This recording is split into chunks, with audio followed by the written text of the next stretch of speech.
menjahit baju. Suatu waktu, ibu menjahit baju. Dijahitnya dari benang yang ia pintal dan ditenunnya sendiri.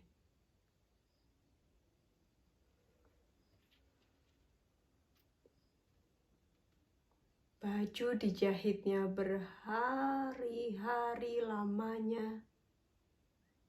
Diperhatikan diriku berkali-kali.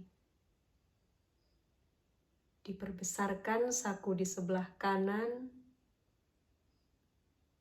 agar ruangnya untuk menampung berkat, katanya. Tapi sakunya sengaja ia lubangi agar kebaikan mengalir keluar, katanya lagi.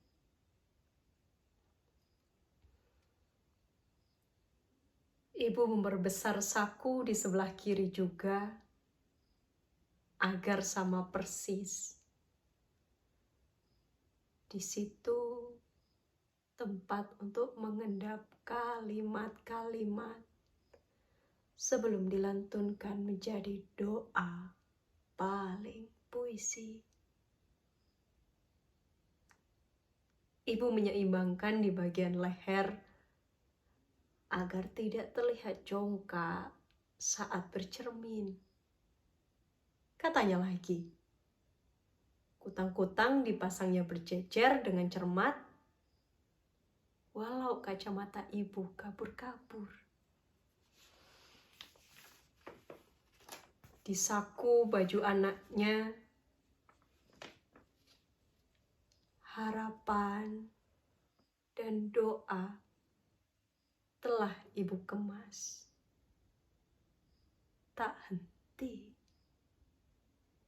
Jua bersama harapan paling pulang.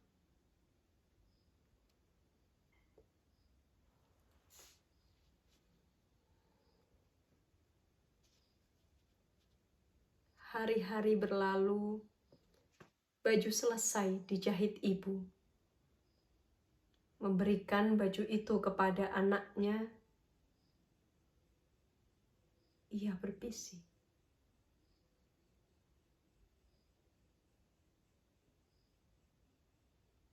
Pakailah baju ini. Telah terjahit dari benang ketulusan dengan jarum paling cinta.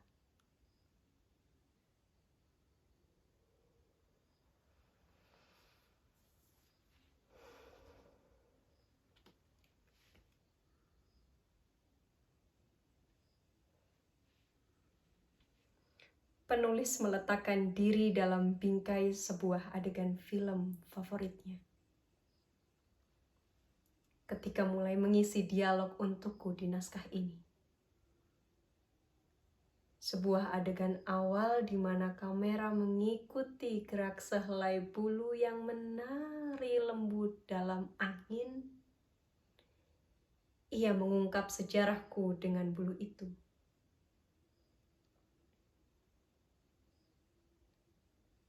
Aku kapas. Ringan adalah kata pertama yang ditulis untukku.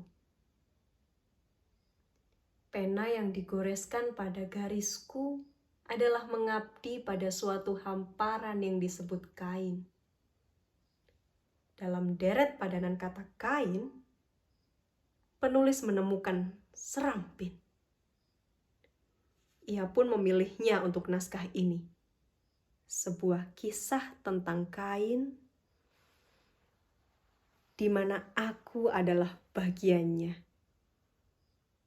Sebagaimana garis yang harus tergores, aku tak memiliki pandangan apapun kalau aku harus menjadi bagian dari serampin. Lukisan yang disuguhkan waktu kepadaku selanjutnya membuatku diam, takjub, tak bergeming. Di sana, Serampin mewujud dalam 1000 penjelmaan. Buhulelu arimbeka naidoan, kakandoan arin lela. Odeina soronggoma, sorongpai tigo hade. Kakak beradik bersaudara, janganlah berpisahan seperti kapas berterbangan. Berilah ibu kekuatan untuk menenunnya menjadi kain dan mempersatukan mereka. Kalimat-kalimat itu adalah syair lagu yang disenandungkan perempuan Lembata kala meminta. Senandung ini mendeklarasikan bagian awal rasa takjubku pada dunia Serampin. Kau dengar? Aku disebutnya.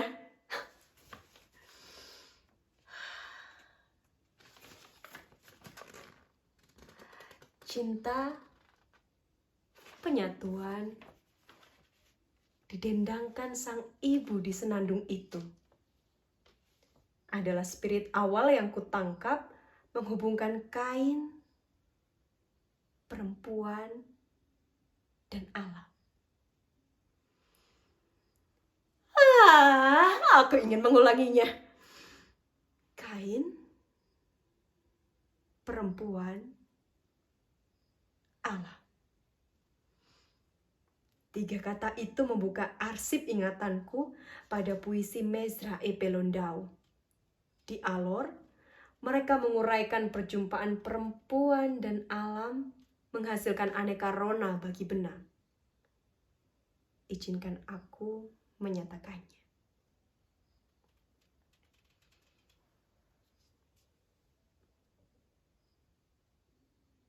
Benang-benang telah dicelup. Tanpa ragu kau bertanya bagaimana menjelaskan perihal selembar daun pepaya. Hijaukan seutas benang pada selembar katun. Jalan ini tak asing bagi orang-orang di kampung Tenun. Jalan jati jadi ungu kemerahan juga abu-abu. Jalan daun renggat merenggut warna hitam. Dari sarinya untuk sebuah perjalanan serat-serat benang. Jalan tarum menaruh biru pada berkas-berkas tercetak motif. Jalan harendang, daun suci, daun ketapang, memeras amunisi jadi lanskap indah. Tetes-tetes hidup menghamburkan doa masa depan. Para penenun tersenyum. Benang-benang sudah digantung seusai dicelup. Matahari mematangkannya. Siap ditenun.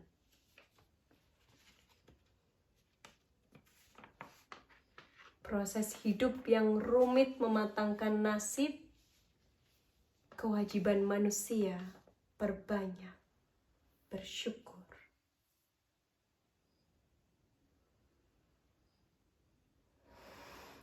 Oh, duhai kawan, di puisi itu kudapatkan cinta dan penyatuan manusia dan alam.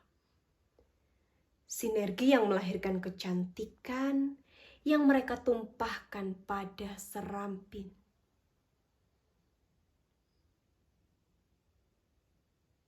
Di waktu lain, sebuah puisi membentangkan padaku interaksi pergumulan tubuh perempuan, bumi, dan tenun. Dengarkanlah.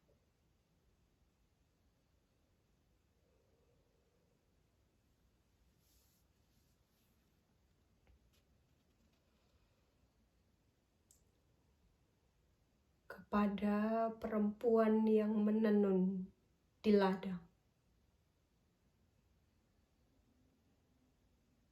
seketika suara burung-burung bersiul memanggil mentari.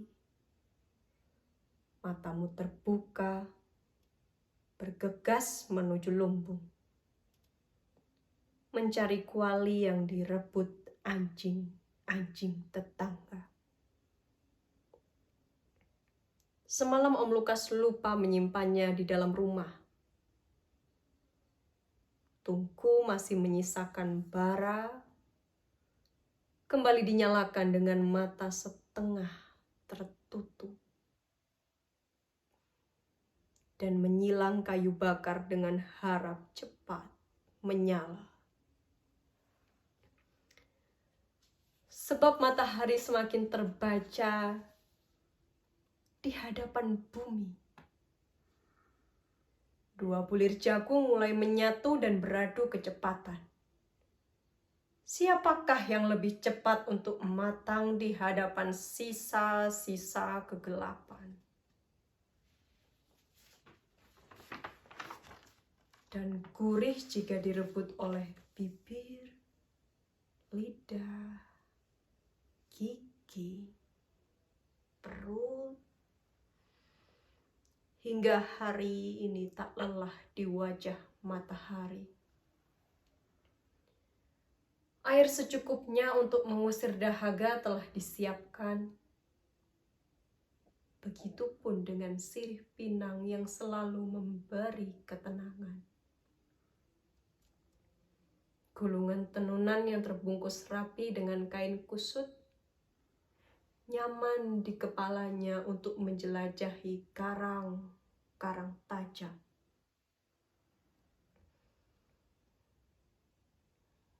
Di ladang kau berkeliling menghitung berapa banyak jagung yang mati.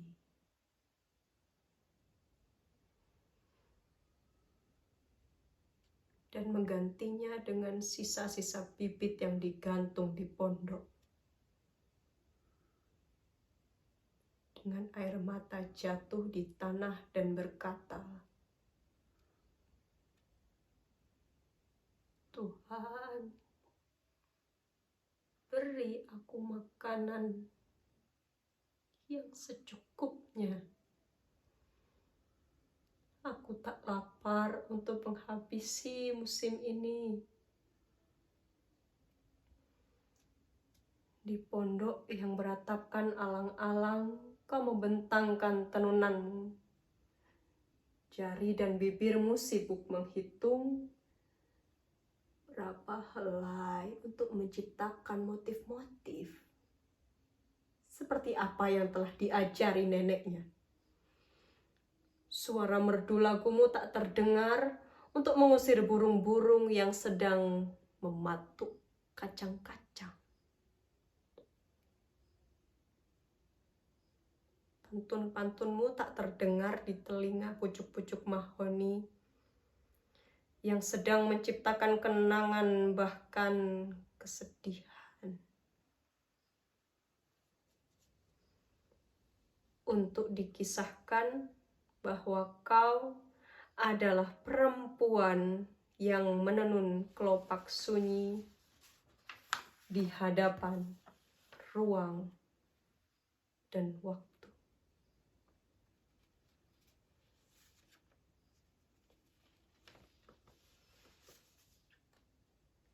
Ya, waktu menunjukkan padaku, serampin adalah bagian dari kuasa hidup. Walau manusia meletakkannya pada konstruksi keindahan di wujud perempuan, kecantikan, dan keharuman, namun ia tak mampu menggelakkannya di pena hidup di bentangan yang lebih luas. Sebuah pena yang leluasa membuat guratan tajam bahwa hidup tak hanya berisi kemilau, keringat, debu, raga yang menggigil, luka, ada di sekitar Serampin. Di lembaran lain, Serampin adalah perlawanan. Ia membawa paradoks berupa perlawanan 3 zaman dan spirit cinta. Ada perempuan dan alam. Keduanya ingin bergerak bersama. Jati diri perempuan dipertemukan dengan kelangsungan ekologi. Perempuan membersamai siklus alam sambil menikmati kediriannya.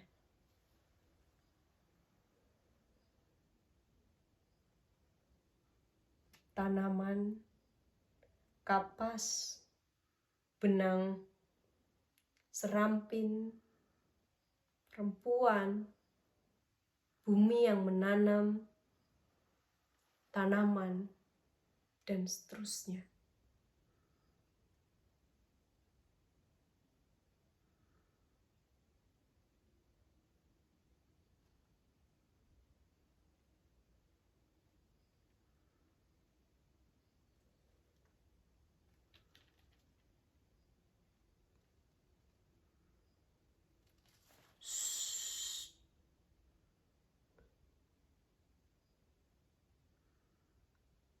Aku mendengar kegaduhan.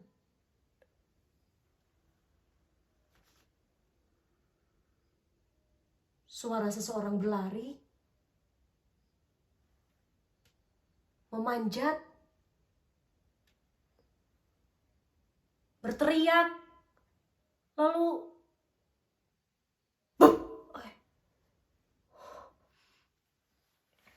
tubuh yang melompat itu menjatuhkan dirinya.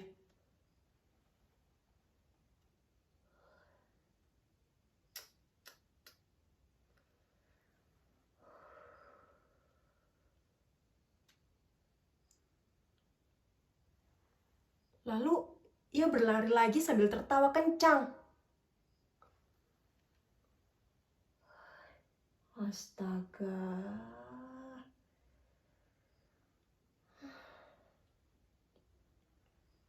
Dadaku sesak dengan kegaduhan itu.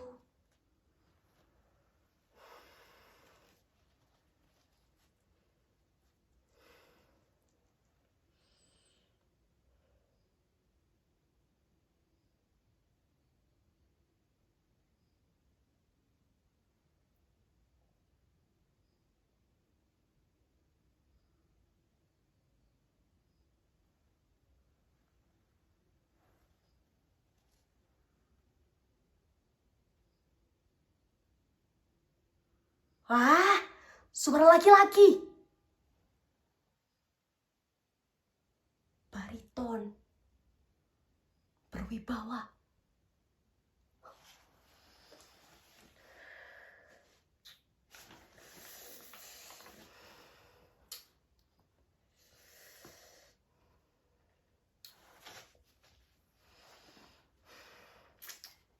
Bu, coba itu Uci disuruh ikut les nari di tempat Mbak Leli. Ajari menjahit juga. Dia itu kan perempuan. Masa tingkahnya beringas seperti itu?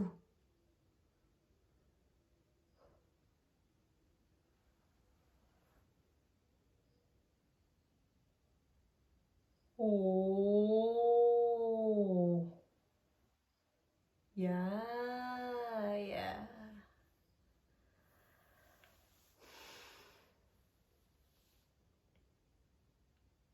Tubuh perempuan adalah tubuh menjahit dan menari. Bukan tubuh memanjat pohon, main layangan, tertawa keras, berlari kencang dan gaduh, menurut suara besar masyarakat. Maka pekerjaan Serampin pun menjadi alat penertiban, penaklukan, penguasaan dunia atas tubuh perempuan.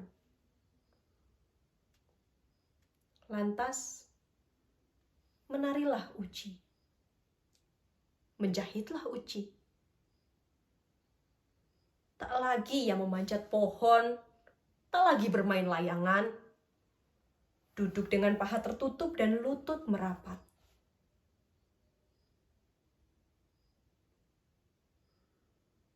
Bidang jahit mempertemukannya dengan Serampin. Uci menikmati perjumpaan itu. Bukan soal ia sepakat menjadi tertib, namun Serampin membawanya pada wilayah kemerdekaan dan penemuan diri. Di ruang itu ia menemukan tubuh dan berdaya. Lebih dari soal tubuh yang tertib, Serampin menggiringnya pada tindakan mengurai diri. Identifikasi. Bertahun panjang perjalanan Uci bersama Serampin menautkannya dengan banyak tubuh di bidang yang sama. Ia pun merasa hangat, tak lagi dingin sendiri. Bersama, mereka merasakan tebalnya pengalaman, kesadaran akan pengetahuan dan membangunnya, serta kehangatan lingkaran identitas. Langkah di depan meletakkan mereka pada bentangan lebar, sebuah paradoks antara pemeliharaan dan perlawanan. Konsep menanam adalah suatu hal yang menstimulasi munculnya bibit cinta, mencintai, kasih, mengasihi, diikuti perjalanan garis kemudian yang meletakkan perempuan pada keberlangsungan hidup, lingkaran Serampin. Ia bertemu titik-titik perjumpaan antara dirinya yang perempuan dan ibu dengan bumi, kesuburan, lahir, menyatu dengan bumi, dan seterusnya.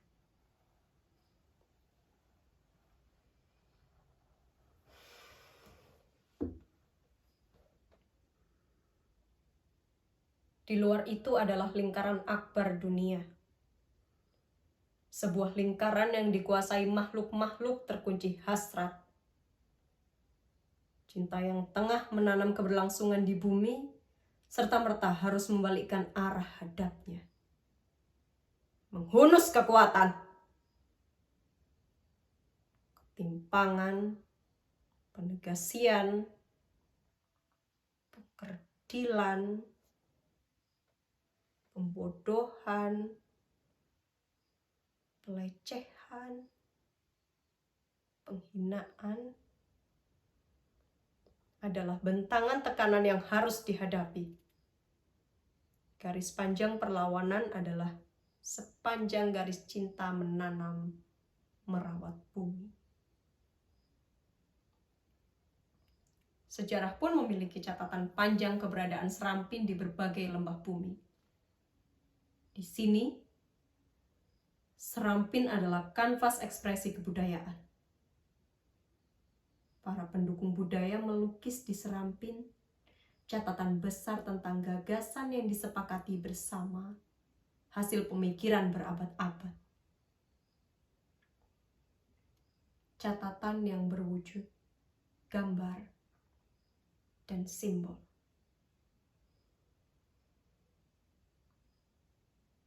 Di bentangan lain, Serampin berada dalam tegangan ketidakadilan, ketimpangan, kesenjangan dua tubuh.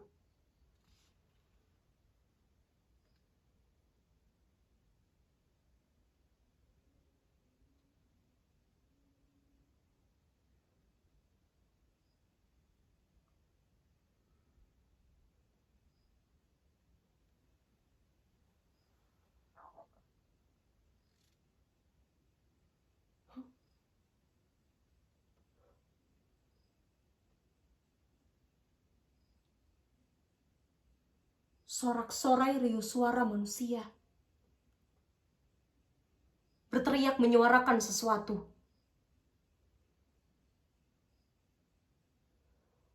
Suara serempak bergantian dengan suara lantang seseorang.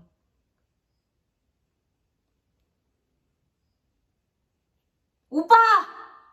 kata mereka. "Lawan! Keadilan! Negeri yang belum merdeka."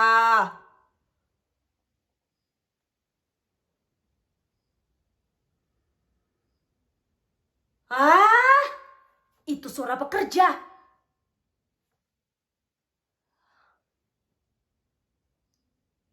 Ya, sebuah hamparan fenomena mengabarkan ketidakadilan dan kekejian.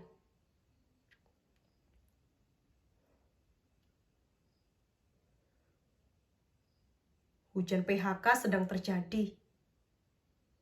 Mesin pabrik menutup pendengaran pekerja. Intimidasi, jebakan, pemotongan penghapusan upah, karyawan yang dinonaktifkan, sampai keseharian buruh sebagai korban fisik dan kriminal di perusahaan.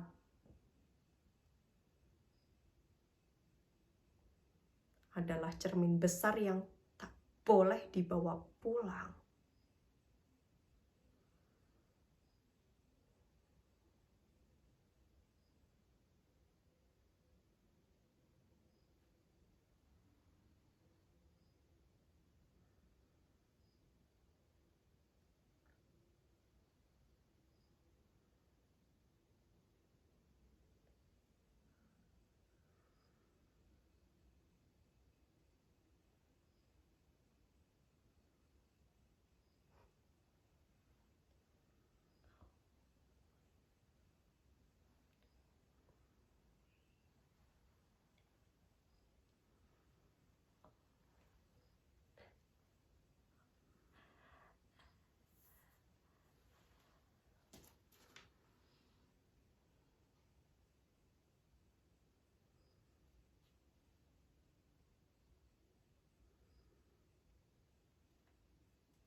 Ya,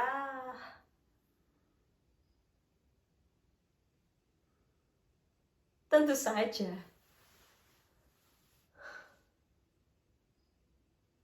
Lihatlah parade tubuh-tubuh indah itu.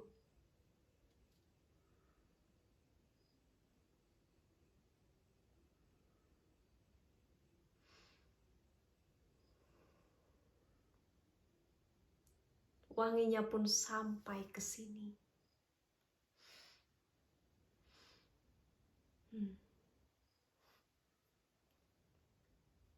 Mereka kapstok berjalan, mengenakan ragam baju dari perusahaan yang menyimpan sejuta kisah luka pekerjanya. Luka di balik pembuatan baju apik dan mahal.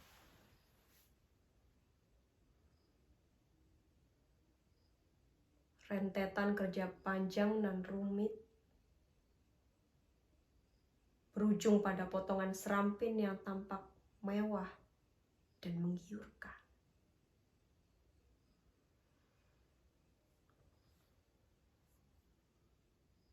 Kawan, pabrik besar bukan satu-satunya ruang penghasil baju. Ada ruang-ruang lebih kecil dengan pekerja terbatas. Di sana terusung nilai tentang hidup,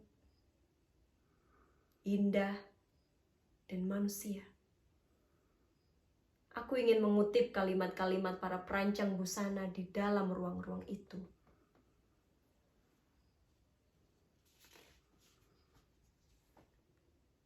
Ralph Lauren. Fashion tak selalu tentang label-label. Fashion juga bukan tentang brand.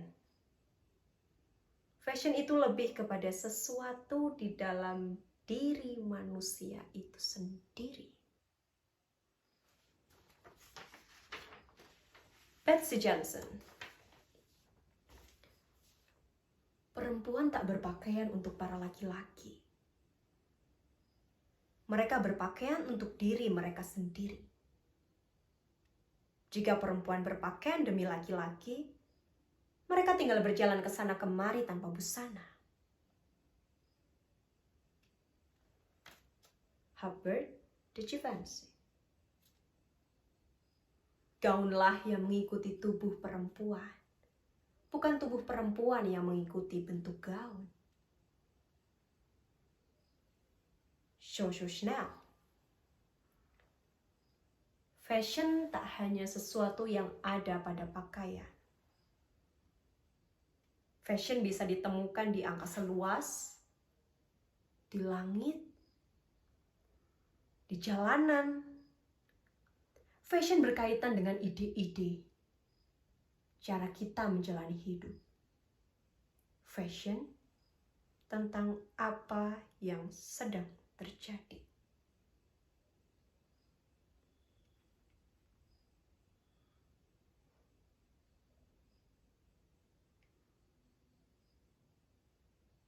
Di ruang-ruang sedang maupun kecil, penghuni utamanya antara lain individu dengan multiperan. Ia seniman, pengusaha pakaian, perancang busana, pengajar, peneliti, penulis, pendamping para pengrajin kria tekstil. Ia menjahit segala peran itu, menciptakan ruang ekspresi penciptaan keseniannya sendiri. Menjalankan usaha, menuntut menambah ilmu, memproduksi pengetahuan, menemani gerak masyarakat di lingkaran sinergi seramping.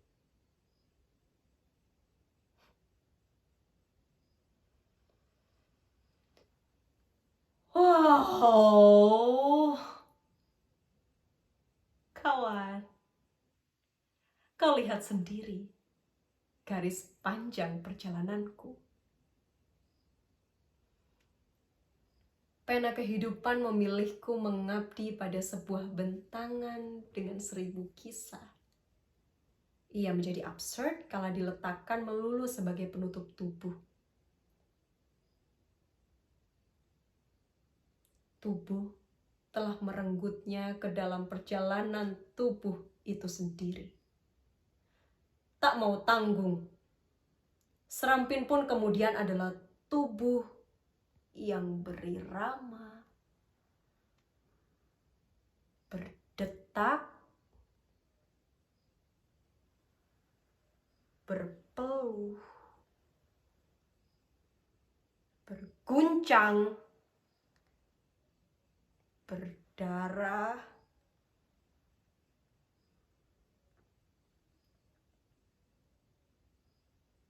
ia adalah nyawa.